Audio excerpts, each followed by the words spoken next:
manusia lebih pintar daripada Tuhan. Padahal hanyalah makhluk yang hina, yang tercipta dari yang hina, lalu mengaku sombong melampaui Allah Subhanahu wa Ta'ala. Ya Allah, ya Tuhan kami, berikanlah, turunkanlah pahlawan kedamaian di muka bumi-Mu, bumi yang Engkau rencanakan untuk menjadi surga, malah dibalik menjadi neraka oleh manusia-manusia durhaka. Ya Allah, hukum yang diturunkannya tidak diterima oleh akal goblok ciptaanmu, ya. فما عرفت ان القتل لنا عاده فكرامتنا من الله شهاده. يا مولاي يا صاحب الزمان، نحن جاهزين يا لسارات الحسين. كرامتنا من الله شهاده. يا مولاي يا صاحب الزمان، نحن جاهزين يا لسارات الحسين.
El sonido ahí viene. Ahí el sonido.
parejitos, ¿verdad?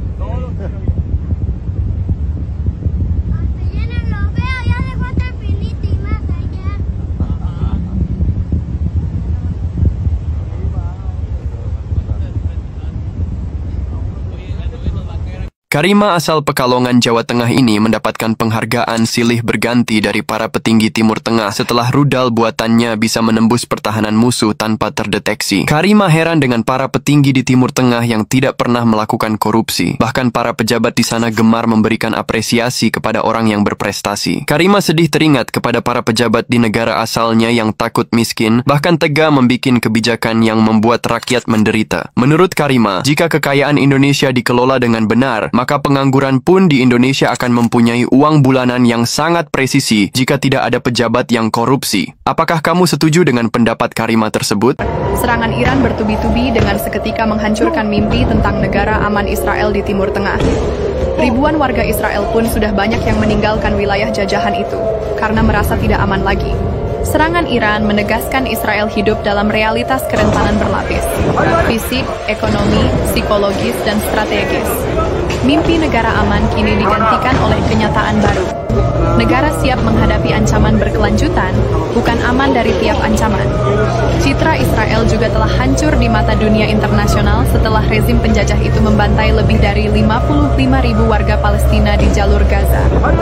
Seorang pejabat tinggi Iran menegaskan bahwa Teheran menolak seluruh usulan gencatan senjata dari pihak manapun, termasuk dari Dewan Keamanan PBB. Dalam pernyataannya kepada sumber utama Selasa 24 Juni waktu setempat, pejabat Iran tersebut menuding musuh-musuh negaranya hanya menyodorkan janji-janji damai penuh tipu daya, sehingga diklaimnya bahwa Iran tidak menerima usulan gencatan senjata dan tidak melihat alasan untuk itu. Iran disebutnya akan terus melakukan perlawanan militer hingga tercapai perdamaian abadi, bukan sekedar kesepakatan palsu di atas kertas. Mengklaim bahwa musuh telah melancarkan agresi langsung, maka Iran hampir mengintensifkan serangan balasannya. menekankan akan tetap dilakukan dengan tanpa mau mendengarkan kebohongan dari mereka lagi. Iran memperingatkan akan ubah laut menjadi neraka bagi kaum Zionis. Selain itu, Iran juga memperingatkan akan melenyapkan Israel dari muka dunia. Mengutip dari News dan Tasnim pada 28 Maret, peringatan itu diutarakan oleh Laksamana Muda Angkatan Laut Korps Garda Revolusi Islam Ali Reza Tangsiri pada 27 Maret 2025. Tangsiri menyatakan dalam pidatonya bahwa Iran akan mengubah laut menjadi neraka bagi kaum Zionis, serta menekankan bahwa Iran siap melenyapkan Israel dari muka dunia. Iran kembali meluncurkan gelombang serang militer paling signifikan yang pernah diarahkan langsung ke wilayah Israel. Lebih dari 200 proyektil terdiri dari rudal balistik dan drone bersenjata menghantam berbagai titik strategis di dalam negeri Israel. Sistem radar Israel mencatat peluncuran lebih dari 120 rudal balistik dan sekitar 70 drone tempur dari wilayah Iran dan dari arah Laut Kaspia. Semua diluncurkan hampir bersamaan, bukan acak melainkan dengan sistem terkoordinasi. Inilah pertama kalinya sejak Iron Dome beroperasi, di mana sistem pertahanan Israel terpaksa memilih target secara selektif karena volume ancaman terlalu besar untuk ditangani sekaligus. Ditambah lagi dalam sebuah video yang memperlihatkan bahwa sistem pertahanan udara Iron Dome Israel mengalami malfungsi dan diduga telah diretas. Rudal pencegat yang ditembakkan sistem tersebut justru berbalik menghantam wilayah Israel sendiri. Apakah ini yang disebut kegagalan kritis dalam infrastruktur pertahanan atau senjata makan tuan? Serangan bertubi-tubi rudal Iran ke Israel porak-porandakan infrastruktur strategis Israel di Tel Aviv. Perdana Menteri Israel Benjamin Netanyahu mengatakan bahwa negaranya jadi korban kebrutalan rudal Iran. Israel menyelang lebih dulu, lalu merasa menjadi korban belakangan. Apakah ini taktik Israel mencari simpati dunia? Apakah tak ada kata berhenti untuk serang Israel? Seruan gencatan senjata yang hanya drama Amerika tak masuk ke kuping pemimpin Iran. Apalagi setelah Israel masih saja menyerang wilayah Iran. Bukannya mundur, Iran justru makin menggila. Ribuan rudal hipersonik ini telah diluncurkan ke arah Israel, menghantam kota demi kota, membuat suasana bak kiamat kubro. Langit dipenuhi cahaya ledakan, dan warga Israel panik mencari tempat berlindung. Dunia hanya bisa terpaku menyaksikan bagaimana Iran benar-benar membalas dendam tanpa kompromi.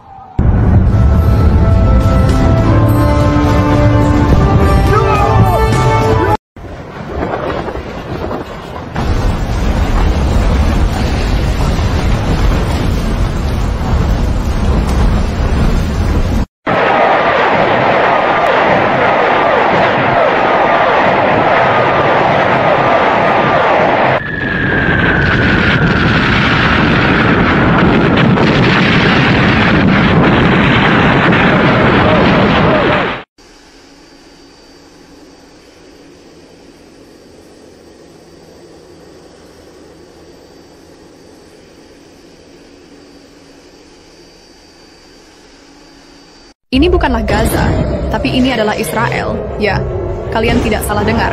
Serangan Iran bertubi-tubi dengan seketika menghancurkan mimpi tentang negara aman Israel di Timur Tengah. Ribuan warga Israel pun sudah banyak yang meninggalkan wilayah jajahan itu karena merasa tidak aman lagi. Serangan Iran menegaskan Israel hidup dalam realitas kerentanan berlapis, fisik, ekonomi, psikologis, dan strategis. Mimpi negara aman kini digantikan oleh kenyataan baru. Negara siap menghadapi ancaman berkelanjutan, bukan aman dari tiap ancaman. Citra Israel juga telah hancur di mata dunia internasional setelah rezim penjajah itu membantai lebih dari 55.000 warga Palestina di jalur Gaza.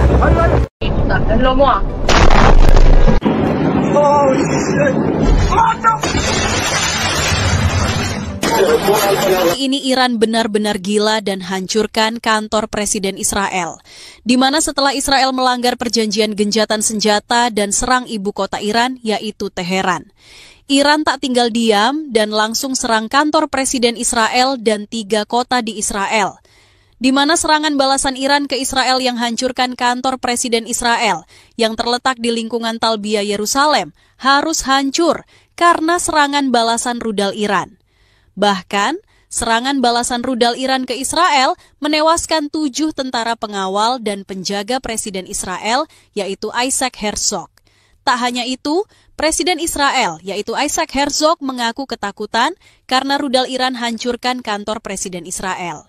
Begini, saat serangan balasan rudal Iran hancurkan kantor Presiden Israel dan menewaskan 7 pengawal Presiden Israel. Begini penjelasan lengkapnya. יותר מאשר לקרוא לאחדות בעמנו, אהבת ישראל אמיתית, אני מתכוון להקדיש לכך.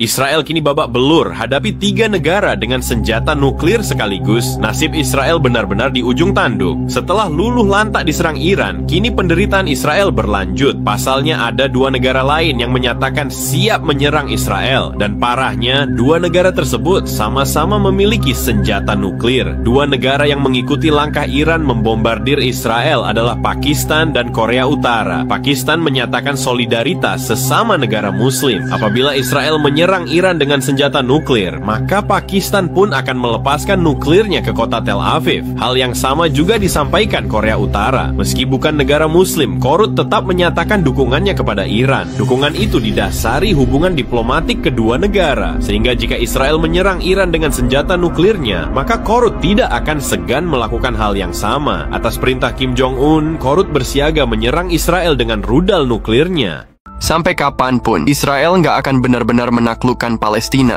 Lah kok bisa? Secara teknologi mereka jauh lebih unggul. Senjata lengkap, ekonomi kuat, bahkan dukungan dari negara-negara besar juga dapat. Jadi gini, ada hal yang nggak bisa ditaklukkan pakai kekuatan militer. Penjajahan itu nggak bisa bertahan selamanya. Lihat aja sejarah. Semua imperium besar kayak Inggris, Uni Soviet, sampai kolonialisme Belanda, semua akhirnya runtuh. Bukan karena kalah senjata, tapi karena rakyatnya nggak berhenti melawan. Dan Palestina udah 70 tahun lebih tetap berdiri. Walau terus ditekan, semangat perlawanan mereka malah makin kuat. Itu namanya daya tahan sosial, dan itu kekuatan yang jarang bisa dikalahkan. Terus diperkuat dengan ini, salah satu tempat di Palestina yaitu Baitul Maqdis akan menjadi tempat penting dalam skenario akhir zaman. Di situ nanti Nabi Isa turun, Imam Mahdi muncul, Dajjal dikalahkan. Jadi meskipun hari ini kelihatan kalah, tapi baik secara sejarah, logika maupun keyakinan, Palestina nggak akan pernah benar-benar hilang. Inilah yang akan terjadi jika Palestina merdeka dan Baitul Maqdis berhasil dibebaskan. Nabi Muhammad SAW dalam hadis syahih Imam Muslim berkata kepada Abdullah ibn Rawahah, apabila nanti engkau mendengar Baitul Maqdis dibebaskan dan dikumandangkan khilafah Islamiyah, ketahuilah kata Rasulullah, pada saat itu seluruh Arab dalam keadaan kacau dan negeri yang paling aman, negeri yang paling kuat, negeri yang paling makmur, dan negeri yang paling sejahtera adalah Palestina. Hijrahlah kalian semua ke sana. Dan itu adalah pesan Rasulullah SAW. Setelah itu akan ada 7 bencana yang akan terjadi. Yang pertama, negara-negara Eropa dan Amerika akan hancur luluh lantak. Kedua, bangsa Israel akan lenyap di muka bumi. Ketiga, akan terjadi krisis ekonomi global. Keempat, akan terjadi bencana alam di Arab dan seluruh dunia. Kelima, akan terjadilah kelangkaan pangan secara global. Keenam, akan terjadi perebutan kekuasaan di Arab Saudi. Dan yang terakhir, terjadilah Perang Dunia Ketiga yang menandai akhir zaman. Pemimpin Korea Utara, hampir tak pernah tinggalkan negaranya. Tapi ketika ia melakukannya, ia naik Taeyanggo, kereta baja super rahasia. Tujuannya, Vostokny Cosmodrome di Rusia bertemu Vladimir Putin. Perjalanan ini bukan main-main. 2 hari, ribuan kilometer dengan pengamanan super ketat. Keretanya diapit 2 pengawal. Satu di depan memeriksa jalur, satu di belakang penuh pasukan bersenjata berat. Dari udara, helikopter militer mengawasi. Di darat, personel sudah lebih dulu dikirim ke titik-titik rute. Kereta ini lebih dari sekedar transportasi. Di dalamnya, ruang kerja lengkap, peta besar, sambungan satelit, bahkan penyanyi pribadi. Interiornya mewah, sofa hijau pink, lantai kayu mengilap, restoran dengan menu Korea, Jepang, Prancis. Tapi juga penuh pertahanan. Jendela anti peluru, dinding tahan ledakan, rudal anti pesawat, senapan mesin, bahkan helikopter darurat. Karena bobot dan perlindungan ekstrim, kecepatan maksimalnya cuma 60 km per jam. Setiap stasiun yang dilewati, dimatikan aliran listriknya. Di Korea Utara, ada 20 stasiun yang dibangun khusus untuk kereta ini. kebenaran mulai terkuak. Di balik hujan rudal Iran ke jantung Israel, ada bayangan kekuatan timur jauh yang turut bermain, Korea Utara. Iran melancarkan serangan terbesarnya, menggunakan rudal balistik berat seperti Fatah dan Emad, dengan jangkauan hingga 1.700 km dan hulu ledak seberat 750 kg. Sistem pertahanan udara Israel, termasuk Iron Dome, mulai kewalahan, stok rudal pencegat menipis, bahkan sistem pertahanan roket ringan terpaksa digunakan menghadapi rudal berat. Namun, banyak yang gagal dicegat, puing-puing rudal jatuh menghantam pemukiman. Dan inilah yang mengejutkan, analis mengungkapkan teknologi rudal Iran memiliki kemiripan kuat dengan rodong milik Korea Utara.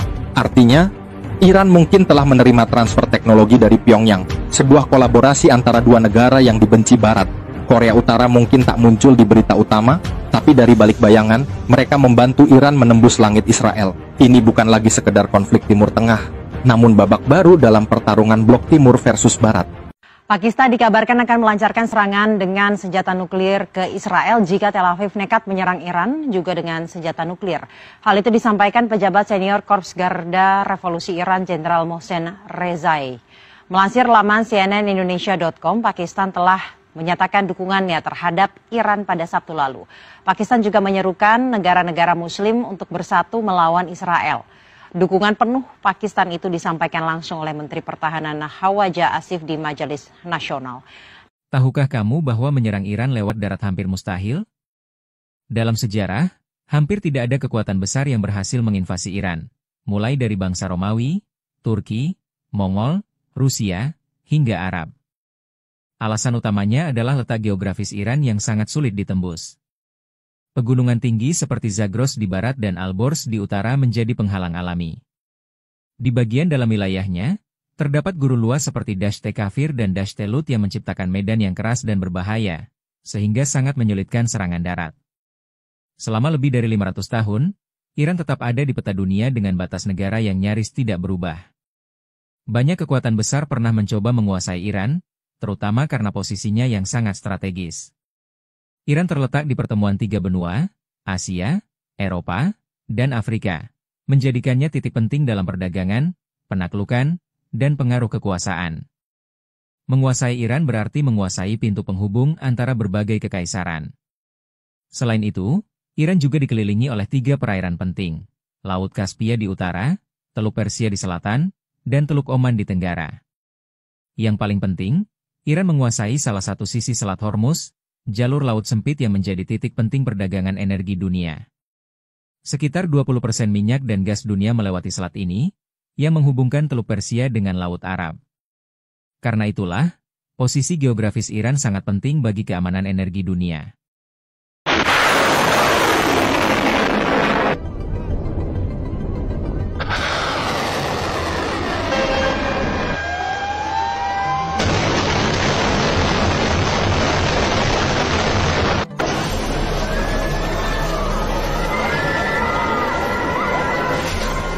Kali ini Iran benar-benar tak beri ampun Israel, di mana di serangan ke-6 Iran ke Israel semakin menggila dan semakin tak bisa dibendung.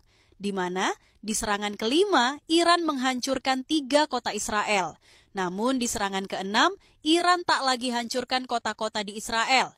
Tetapi saat ini rudal Iran hancurkan industri terbesar Israel, yaitu minyak dan gas bumi yang berada di ladang gas Tamar dan Leviathan di lepas pantai Mediterania, yang merupakan sumber penghasilan terbesar Israel harus hancur karena serangan balasan rudal Iran. Bahkan salah satu pengusaha terbesar dan terkaya di Israel, yaitu Eyal Ofer, mengaku alami kerugian besar karena rudal Iran hancurkan ladang gas terbesarnya.